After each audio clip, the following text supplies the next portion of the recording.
Guard ang kinilala sa sagulyang paglungsod dahil sa kanilang katapatan. Panalo to.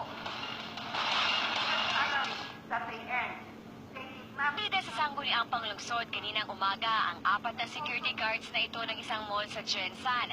Kinilala sila ng mga konsehal ng Jensan dahil sa kanilang natatanging katapatan. Sila ang 4 na mga sekyo na nagsauli ng mga mamahaling gamit pati na ang libo-libong cash sa kanilang mga customer. Binigyan sila ng plaque of appreciation ng SP at hinimok na magpatuloy na maging huwarang gwardya. Isa sa mga kinilala ang gwardyang si Nor Quiapo. Isinauli niya ang 30,000 pesos na cash, pati na ang 2 bank books na naglalaman ng higit 300,000 piso. Masarap po sa pakiramdaman, tapos masalamat po kami sa sangguniang panglungsod, ang city government na kinilala yung pagkatapat namin na guard. Aminado si Mang Nur na muntik din siyang masilaw sa malaking halaga, pero mas pinili niyang gawin ang tama.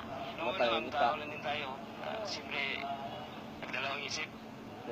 Doon sa isip ko, pero napagtanto ko ma'am na yung pera kikitain naman. Kasi may trabaho po naman tayo. Yun po, sinauli ko kasi hindi po sa atin. Nakatanggap rin ng pagkilala ang gwardyang si Joy Landero.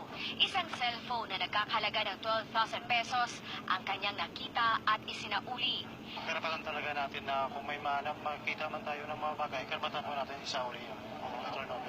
Isang LED TV naman ang nakita ni Mang James Polon sa parking area. Bagamat pwedeng-pwede na itong iuwi, pinili niya itong isauli. Kasi kung isipin po natin, kung sa atin po mangyari yun, masakit din sa loob kasi pinaghirapan po natin yun. Kaya dapat po talaga natin isauli siya. Kinilala rin sa SP ang lady guard na si Rayan Araiz na nakahuli naman ng 3 shoplifters. Dahil dito, masayang-masaya ang pamunuan ng mall dahil sa pinamalas na katapatan ng mga ito. I'm very happy because yung mga times like this is not every day that meron kaming mga lost items na recovery. So if ever we have that, we celebrate with the guards for their honesty. Ayon kay Kagawad Lulu Casabuena, nararapat lang na bigyang pagkilala ang ginawang kabutihan ng mga gwardya nang sa gayon, pamarisan sila hindi lang ng kapwa gwardya, kundi pati na rin ng ibang tao.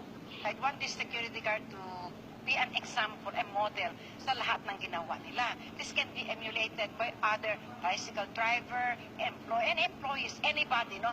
Nangako naman ng mga gwardya na patuloy silang gagawa ng kabutihan sa kapwa na hindi naghihintay ng kapalit o pagkilala.